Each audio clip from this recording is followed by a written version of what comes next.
Montana Talks here. Live and local. This is Montana Talks with Aaron Flint.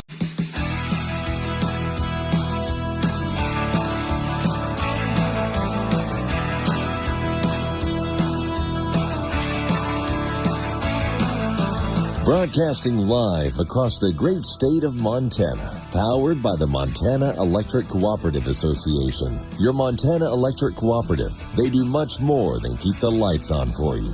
This is Montana Talks with Aaron Flint. Well, we got another Frago for you here this morning. The initial game plan was we were just going to have the phone lines open for the full hour, and we're definitely going to take your phone calls here a little bit later this hour of the show. But like I say, you never know exactly what we're going to talk about here on Montana Talks. Not only because, hey, even if we had a plan lined out, if we said, hey, we're going to talk about A, B, C, and D, the moment we take phone calls, you never know which direction the show is going to go. That's part of the fun. And part of what makes it such an informative show at the same time, too. But our Frago for this morning is I just got a surprise phone call from the Flathead County Sheriff and the Mayor of Kalispell just a few minutes ago. And so they're going to call into the program here in just a couple more minutes. They just had a big meeting earlier this morning regarding the illegal aliens that were dumped in Kalispell last week. And, of course, this so-called nonprofit organization, which is openly admitting on their website that they will traffic illegal aliens in Montana. But anyway, they just had a meeting earlier this morning, and so I want to get a chance to chat with them a little bit more about what they discussed in their meeting, the background on how these illegal aliens ended up getting sent to a place like Kalispell, Montana in the first place, and then, of course, the big question everybody's asking, which is, okay, what do we do now? When we find these illegal aliens, how do we get them out of here? We know that the Biden administration doesn't want to allow us to deport them and get them out of the country. They're flooding the country with illegal aliens from all over the world right now. So what do we do? What can we do? We'll talk about that with the sheriff and with the mayor of Kalispell here in just a couple of minutes. Montana Congressman Ryan Zinke, meanwhile, has sent a letter to Homeland Security Secretary Alejandro Mayorkas calling for an immediate investigation into the illegal immigrants flown into the Flathead last week. He says he's working with local law enforcement and county officials to stop the dark money groups facilitating illegals into an area who are already adding to the already strained local resources in the region. Congressman Zinke says this is inexcusable and a slap in the face to police, first responders, business owners, and taxpayers everywhere in Montana. And I know that's one of the big messages that the mayor and the sheriff have already communicated to me. They, basically like, okay, put the illegal immigration debate aside for just a moment here. No matter who they are dumping in the Flathead Valley of Montana right now, we're full. The place is full. The housing resources aren't there. Why do you think these illegal aliens got dumped on the doorstep of the Flathead County Sheriff last week? Because there was nowhere else to go. So why are they dumping illegals into a community that doesn't have the housing resources, that doesn't have the shelter, other types of assistance that people would need? First off, they should be sent back home where they came from. Second off, send them somewhere else, right?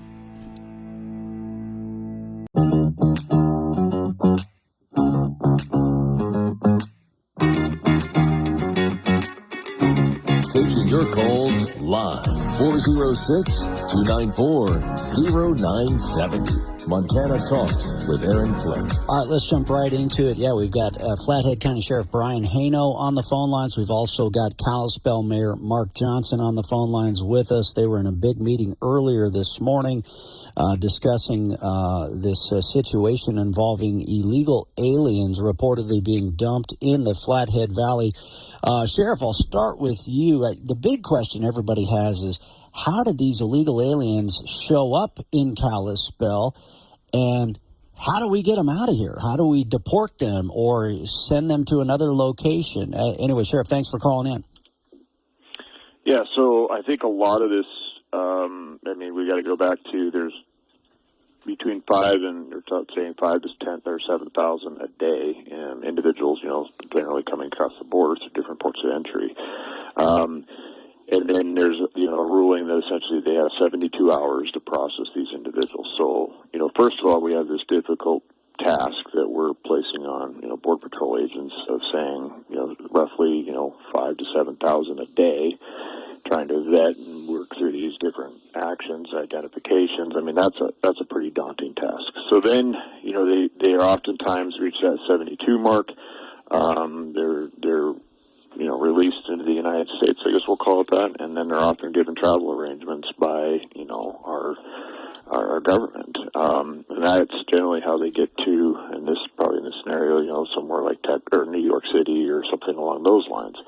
And there's a lot of nonprofit groups out there that are, assisting individuals to move to other locations. And I think the struggle we have in Florida County is, a lot of the information we're hearing is that we're being almost advertised as a place to go. To answer the last part of your question, you said, how do we, remove or do that stuff? I mean, this is in the federal codes. The federal codes have stated that, immigration issues, if you're not here legally, if you've got any kind of a criminal act, DUI is on there, harboring them, all of those things are federal crimes, which essentially are not being enforced at this point. And so, I mean, it really comes back to that. As a state, we have to look at, what does the taxpayers essentially want to support and not support. This is a dynamic issues of, when you look at Senate Bill 4 out of Texas, they put some avenues in there, such as, anybody that, is going to support illegal immigration cannot receive state dollars. They've got information in there that, made almost a crime in that portion, which would be under the Fourth Amendment of the Constitution. So, I mean, there's some guidelines there. But again, we have a court ruling out of Texas, which is, I think it's Ramon versus Lincoln County, which stated that, law enforcement generally cannot, deal with the immigration status. So we can make contact with individuals on criminal aspects. But then, when you get to the immigration status, we don't really have a statute per se that says, this is illegal or anything along those lines. So, we're kind of restricted. Of course, that was a Montana Supreme Court ruling. And so now the state legislatures and those have to, decide what the people of this state want to move forward with. That's right. That was one of the things Speaker of the House Matt Regier said yesterday. He says right now, kind of to your point about how, the feds are funding this, the Biden administration, backed up by John Tester, who voted in support of these secret flights of illegal aliens just within the past, 3 weeks or a month. The feds are jamming this down our throats, and then they'll fight local law enforcement if you try to remove these illegal folks from your communities. So how can the state step up? Texas has kind of shown us a path. He told us how Iowa has shown us a path, and that's the kind of path they want to implement. Let me see. Let me also sneak Mayor Johnson on here. The mayor of Kalispell as well. Mr. Mayor, thanks for calling in. And what's your position? How do you get these individuals out of your communities? I mean, whether you agree with what's happening here or not, the fact is you've communicated that Kalispell, Flathead County, doesn't have the resources to support this. So how do you get them out of here? Yeah, it's the biggest question that we face, Aaron, is we look at a federal government that's failing to do its job at this point in time. I talked at the end of the council meeting on Monday night, listed a number of examples, and the frustrating part is we at the local level are forced to respond to the lack of leadership and the failure of leadership at the top levels in this country to enforce laws that we have in black and white. What we have are administration policies. Either, we go back, Trump had policies, Biden has policies. The problem is when we have these policies that are direct contravention to federal law, we now have to face the consequences at the local level of how to deal with this. And as an example, when the sheriff, when we had a couple individuals with a stabbing incident, undocumented immigrants that was a few weeks ago, we really had to force ICE to come and take those individuals and deport them. And it was really under the threat of going public that they succumbed and agreed to do the deportation. So when we face this at the local level, how do we get them out of here? I dare say we're pretty powerless at this level. The only thing we can do is raise awareness and push it back to the community resources. We were fortunate enough, and I know you had comments about our emergency levy. We were fortunate enough the voters said they passed it, and I think the voters passed these levies because the citizens feel a sense of urgency that some things are getting out of control and that we need to make sure we maintain law and order at the local level. It said Monday night, the minute we lose law and order and the rule of law at the local level, we're doomed to fail as a country. Yeah, not seeing these things upholding at the national level. That's right. Hold that thought, Mr. Mayor, Mayor Mark Johnson, Sheriff Brian Hano. If both of you can stand by, we got to take a hard break. We'll come back to you after this. Also, Congressman Ryan Zinke put together a series of very good questions for Secretary Mayorkas that I can share. And it'd be nice if more so-called journalists were asking these questions as well. Stand by. Did you know public...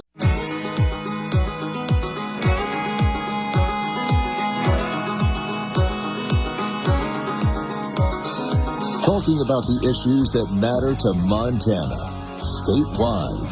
This is Montana Talks with Aaron Flint. All right, thankfully, the mayor and the sheriff are able to stick around with us for a few more minutes. And then I want to share some of these questions that are being raised by Congressman Ryan Zinke that was sent to the Homeland Security Secretary Alejandro Mayorkas.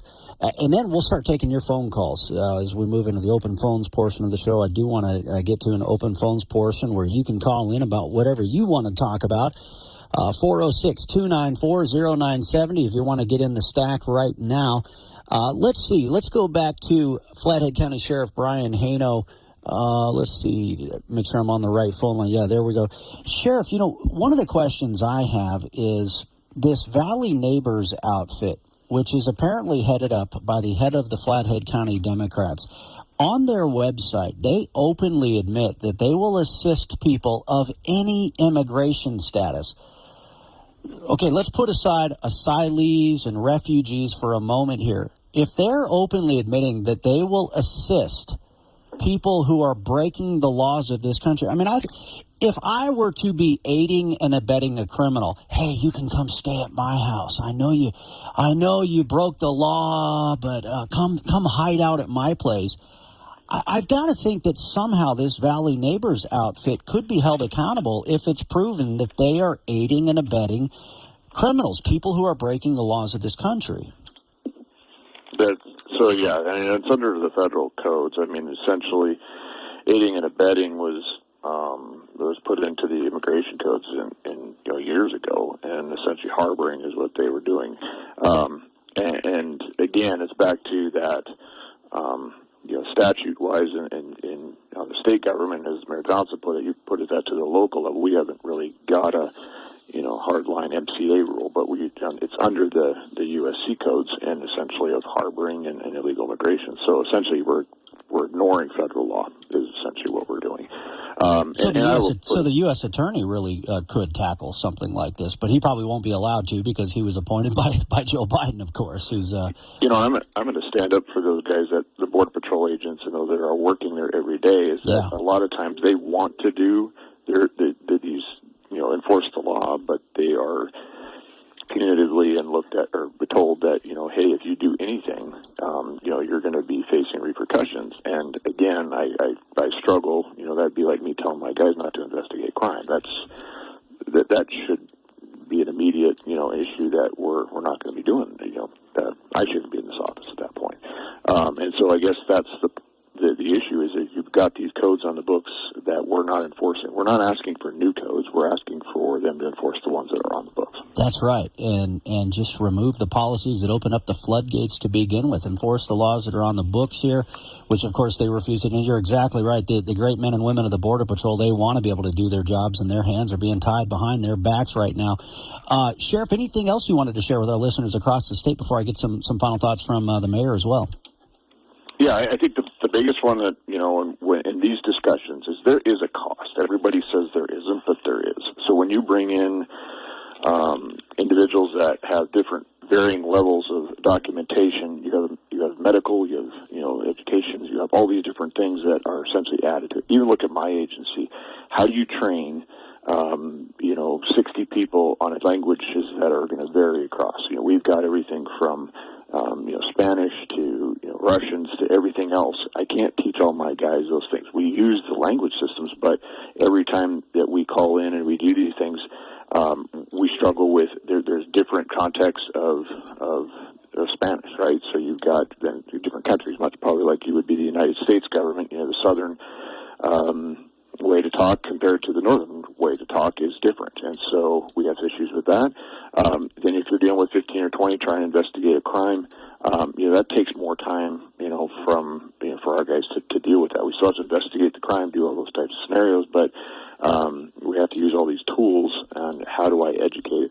And then we also have again the healthcare systems of now where we're looking at is I've seen a lot of southern areas where you have no people can't pay. So now who pays that bill? Well, it's the individuals that are going to increase costs on medical coverage. So there's always a cost. It's just sometimes it's hidden and sometimes it's further down the road. But in this scenario, how do you house them? We are short on housing right now. They're trying to catch that up. But I have deputies that don't have housing right now. Wow.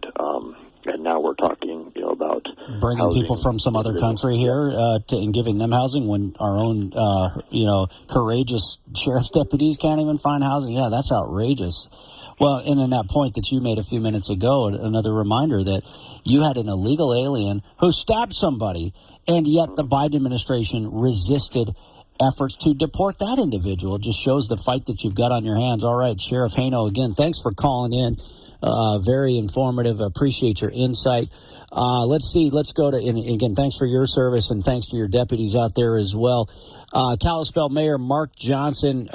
Mr. Mayor, first off, wanted to get any final thoughts from you for our listeners across the state as well. And then the big question I have is, look, I get it that the feds will fight us at every turn to prevent us from trying to detain and deport these illegal aliens, but can we just give them bus passes to California, Seattle, or somewhere?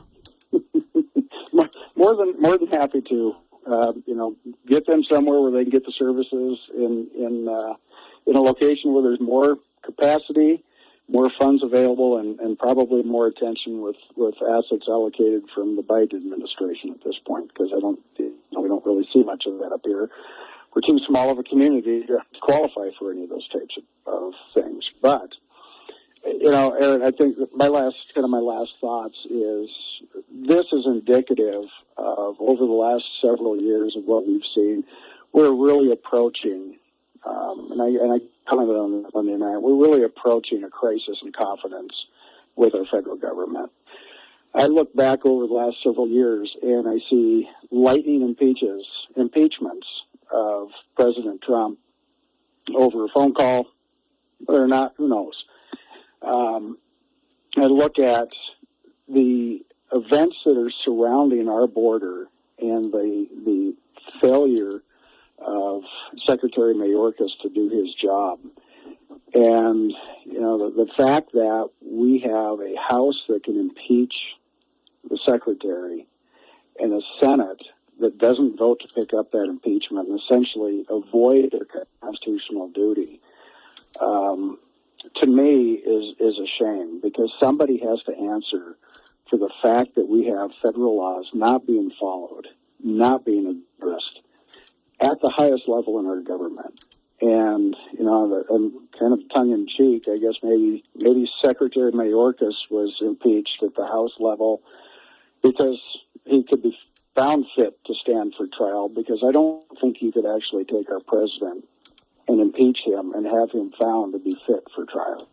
Well, that was who was the special counsel? Who was the special counsel who basically said just that he'd be seen as too old and not really, I forget what the words that were used, but basically the guy said, Joe Biden would not be fit to stand trial. So even though he likely violated some laws here, we're going to let him off the hook because he's too old and feeble, was basically what the special counsel said.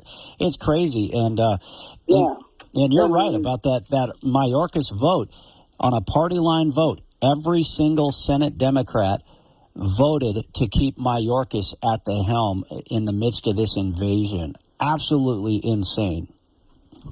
Yeah, no, it's insane. It's insane what we're seeing. I never thought in my lifetime that I'd see something like this happen, where the rule of law is ignored and avoided, where it's just as a matter of convenience for whatever party is involved.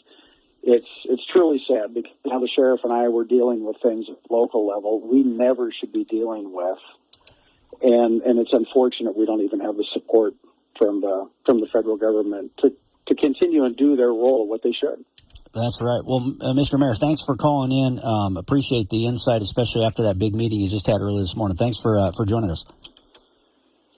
Thank you. All right, and tell the sheriff thanks for us once again. Yeah, Congressman Ryan Zinke laid out several questions for Homeland Security Secretary Alejandro Mayorkas. Why are so many in the Montana media not asking some of these same questions? Where did this group of illegals enter the southwest border? Were they granted access under parole authority? Were any of these illegal immigrants previously deported or previously denied asylum? How did they get to Montana? Who paid for them to get to Montana? Is the Department of Homeland Security funding the very non-governmental organizations that are providing this type of assistance to these illegal aliens? That's just some of the great questions that were being asked here in this letter. All right, into your phone calls we go. Steve in Columbia Falls, hope you're still there. Thanks for calling in. I'm here. Hey, thank you for taking my call, Aaron. My question is, what does the law say about claiming asylum? The reason I asked that is a couple of years ago, I helped a Venezuelan family here. I do speak some Spanish, and so I was helping them, and they got assistance here. And I'm all for protecting against the laws being broken. I don't believe in illegality. But this family, I did a Bible study with them and everything, and they had papers that said he was an alien. They had a hearing that was set in Utah, and so he was a very hard worker. They were a wonderful family. But my question is someone illegal when they come claiming asylum? In other words, he came from a very difficult situation. They did not want to leave Venezuela. They loved it down there, but they were basically starving to death. Yeah, that's what happens when socialism takes over. Yeah, right. Yeah, exactly. Well, you're totally right. I mean, and I don't want that to happen here. But what's the government? What's the government rule? Maybe Sheriff Haino could help on that. But what is the rule about claiming asylum? Is that legal for them to come and claim asylum like that, which they definitely needed? And how does that work? I mean, and the question is because you're right. Are there legitimate asylum seekers and legitimate refugees? Yes, right. Yes. And do we as a country take care of people historically? Yes. But what John Fabricatori, who was an ICE field office director, who joined us right here on this show, told me, he was a state field director for Wyoming and Colorado. He made it clear the Biden administration is abusing the asylee process. They're abusing the refugee process. And so can we even trust that just because they gave somebody the refugee button or the asylee button, that they're actually a true refugee or asylee, right? This is where Montana Talks Ag with Lane Nordlund. After several years on the market, the Five Valleys Livestock Auction west of Missoula will no longer hold livestock auctions after this month. The sale of the land has left many local ranchers shocked and understandably upset. But the stockyards west of Missoula will not be torn down.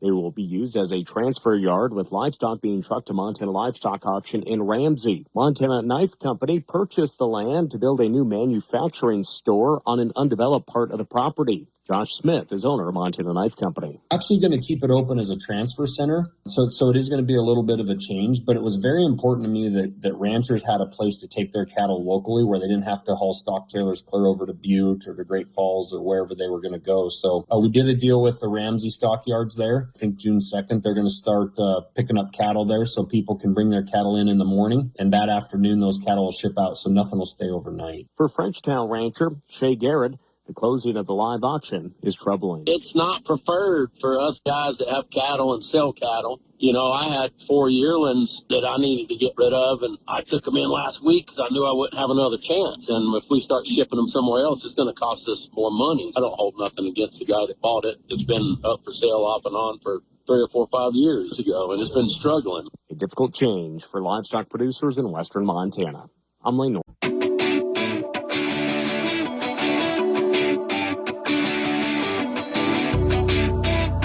This is where Montana talks. Montana Talks with Aaron Flint. All right. Yeah, I shared some of the questions from Montana Congressman Ryan Zinke to Homeland Security Secretary Alejandro Mayorkas. And yeah, I'll just say it again. Where is the rest of the Montana media? If you call yourself a journalist, what is your job as a journalist? Is your job as a journalist to provide cover for the organization which is aiding, abetting illegal aliens, trafficking illegal aliens in the state of Montana? Is that your job, is to provide cover for them? Is your job to provide cover for politicians that vote to continue this invasion on our southern border? Or is your job to question them? You'll question the other side. Why don't you question them? I mean, it was just crazy. I mean, here you had the Lee newspaper's Capitol Bureau. They waited 5 days to even cover this massive news story about illegal aliens being dumped in Kalispell, Montana. And what did they do? Did they cover the story? No. They covered for Valley Neighbors, the organization which is trafficking illegal aliens in the Flathead, openly admitting that on their website. I mean, do your job. Question them. Look, question the other side, too. Question everybody. That's supposed to be your job. But no, they only question one side. They only question one side, and they provide cover for the other. 406-294-0970. Other big news developing overnight. School elections across Montana. School board elections. You had school levy votes across the state. And by and large, not everywhere, not in every election, by and large, though, school levies were defeated by and large across the state. Helena, Montana. When is the last time they rejected a levy increase for public schools in Helena, Montana? I got a note from our friend Joe Dooling. Helena rejected school levy increases. Billings, in huge margins. Voters in Billings rejected two school safety levies in Billings, and the two pro-parent, pro-family school board candidates won their elections in the school board elections in Billings. Gallatin County, I read somewhere that a majority of the Gallatin County school levies failed. Now, Kalispell, I think some of them got across the finish line there, but I even heard some of my conservative friends in Kalispell say, well, we typically haven't. All these other places, they've passed levy increase after levy increase after levy increase for schools. Kalispell typically hasn't, so maybe folks in Kalispell felt it was time. I mean, you tell us how you interpret that one. But either way, by and large, across most of the state, these voters rejected these property tax hikes. Rock is calling in from the middle of nowhere, and we were kind of chatting earlier about this. So, Rock, thanks for calling back in. But yeah, what's your takeaways on these school elections across the state? Well, I'm glad to see we're going a little more conservative with these school board members. But the thing I wanted to tell people is, go to your town meetings, go to your town school board meetings. We've been in the middle of nowhere for like 2 years now. And the first thing we did when we got to this little town that we live in now, we went to the school board meetings. Because as you know, we went to the school board meetings in Gallatin County, and boy, was that a fiasco. Where there was 200 and 300 people showing up about CRT and things like that. But anyway, we showed up to the school board meeting. And they said, what are you guys doing here? They didn't even know us. That's right. And we said, we just want to see what's going on in our community here, our new community. Well, here we are, not even 2 years later.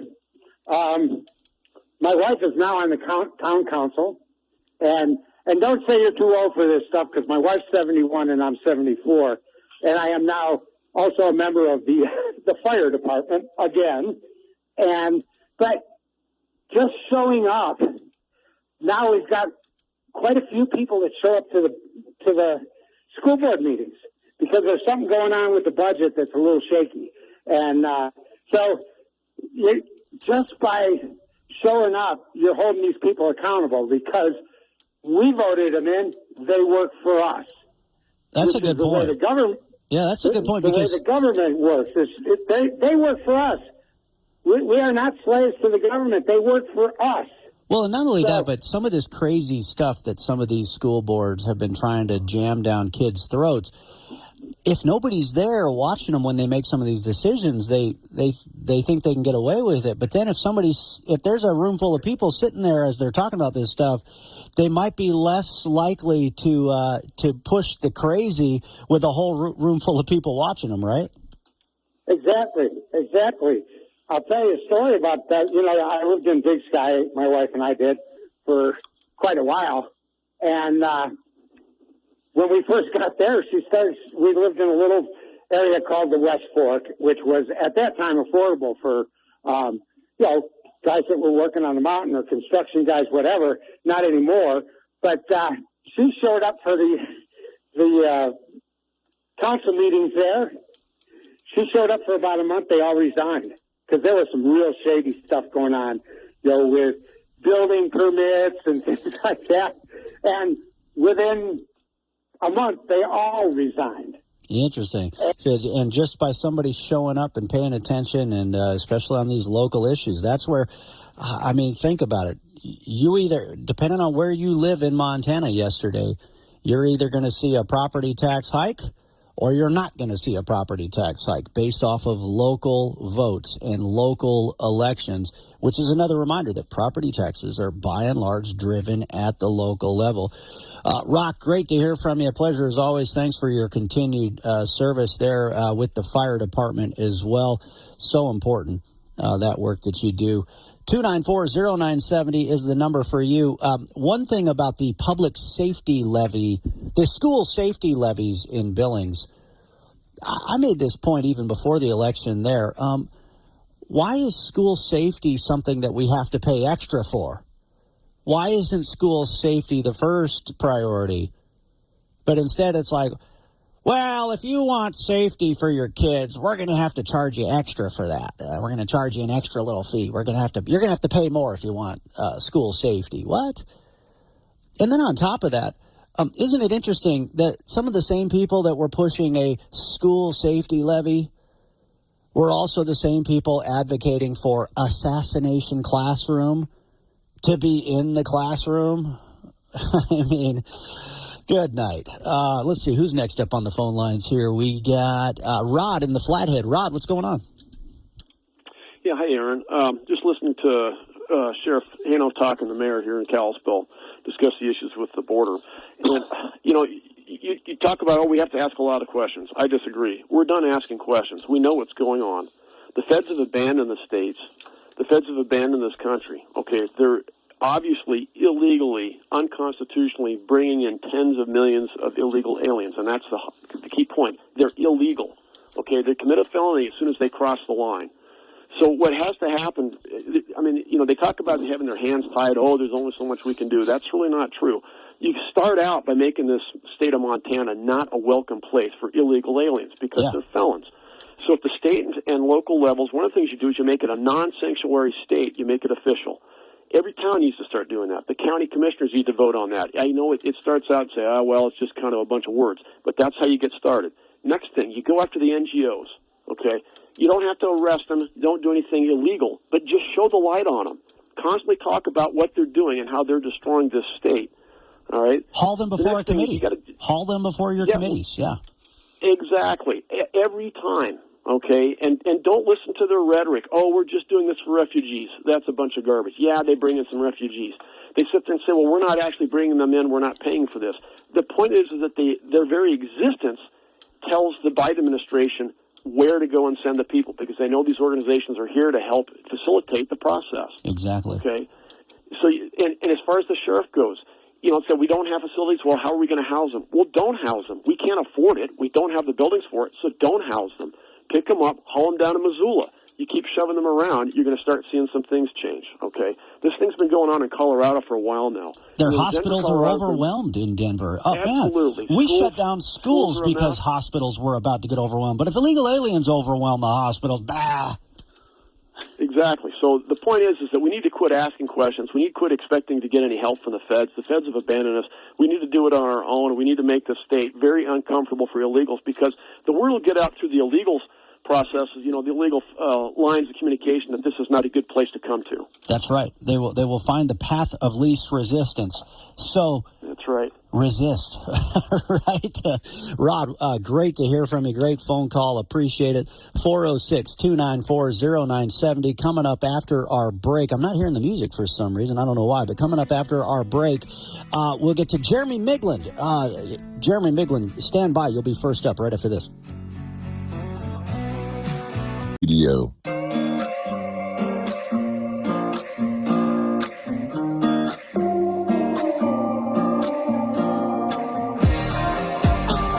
Broadcasting live across the great state of Montana, powered by the Montana Electric Cooperative Association. Your Montana Electric Cooperative, they do much more than keep the lights on for you. This is Montana Talks with Aaron Flint. Yeah, I want to just echo something that Rod in the Flathead said there and expand on it just for a quick second here. Okay, this Valley Neighbors outfit in Kalispell, they've openly admitted that they are aiding and abetting, or at least willing to aid and abet, people who are breaking the laws of this country, illegal aliens. Haul them before a committee in Helena. Put them on camera. Ask them questions. Hold them accountable, right? Find out where they're getting their funding from. Now, federal agents should have raided their facility last week and overturned every book in that building and looked at that should have already happened, but that ain't going to happen under the current administration. But legislators, hey, whether you get yesterday we talked about a potential special session of the legislature. Whether you get a special session of the legislature or not, haul these people before an interim committee. Get them on camera. Ask them the questions that the liberal media won't answer. And these other refugee outfits, have them come. Have them come and explain what they're doing and why they're doing it. There were refugee programs that got audited by the state government back in the early 2000s, about 20 years ago or so, and they found out there was a lot of financial mismanagement by these so-called refugee programs. Bring them in.